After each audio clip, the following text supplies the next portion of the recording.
Hi viewers, Namaste. Now we discuss the topic exercise 1.4 first section fourth one. Prove that root 5 is an irrational. So మనకు తెలుసు route 5 అనేది irrational number, కాకపోతే దీన్ని indirect method ప్రూఫ్లో prove చేద్దాం. దానికోసం మనం by using contradiction మెథడ్ని choose చేసుకుంటున్నాం. So let us assume root 5 is a rational number. So root 5ని ఇర్రేషనల్ నెంబర్ అయినా రేషనల్ నెంబర్గా అనుకుంటున్నాం. That is root 5 equals to a by b, where b is not equals to 0 and a comma b equals to 1 means a comma b are the co-primes are relatively primes. What is the meaning of relatively primes? Means a and b there is no common numbers. ఇక్కడ a and bలకి common number 1 తప్ప వేరేది ఉండకూడదు. So దాన్ని co-primes అంటాం. Apply squaring on both sides.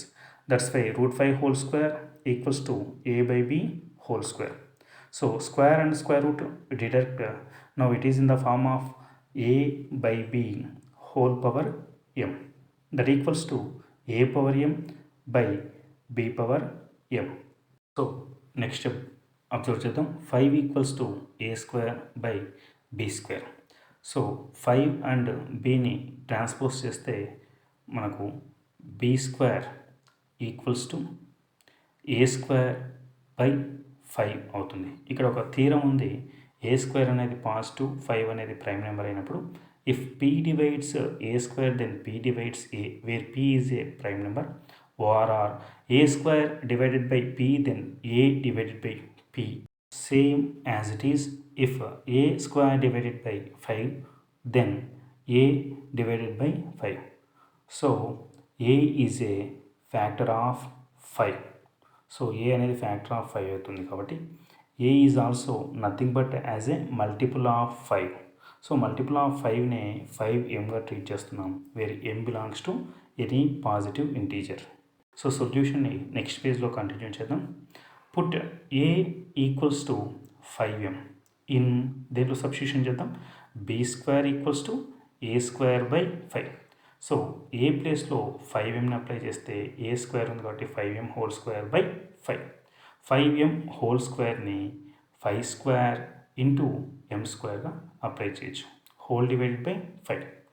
మరి ఇక్కడ 5 స్క్వేర్ని 5 ఇంటూ 5గా నోట్ చేసుకోవచ్చు, into m square whole divided by 5.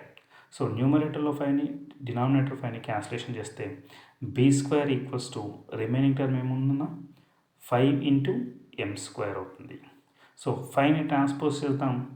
What we get here b square by 5 equals to m square అవుతుంది, or m square equals to b square by 5. Again we know the theorem. If p divides a square then p divides a, where p belongs to prime. So p అనేది prime number అయినప్పుడు a square అనేది positive అయినప్పుడు ఈ ఫార్ములాను apply చేయొచ్చు. So if b square divided by 5 then b divided by 5. Clearly b is a factor of 5. So మనకు a అనేది 5 యొక్క ఫ్యాక్టర్ అవుతుంది, b అనేది కూడా 5 యొక్క ఫ్యాక్టర్ అయింది. కాబట్టి a and b are both common factors of 5. This is contradiction to our assumption. ఎందుకండి మన కాంట్రడిక్షన్ వచ్చింది? పైన మనం ఏమని చెప్పుకున్నాం, a comma b are the co-primes, means 1 తప్ప వేరే ఫ్యాక్టర్స్ లేవని చెప్పుకున్నాం. బట్ ఇక్కడ ఏమైంది, ఏ కామా బీలకి రెండిటికి 5 అనేది కామన్ ఫ్యాక్టర్ ఉంది. కాబట్టి this is contradiction to our assumption. Hence proved root 5 is an irrational. I think if you understood this solution, మీ అందరికీ సొల్యూషన్ అర్థమైంది అనుకుంటున్నాను. Thank you for selecting my video.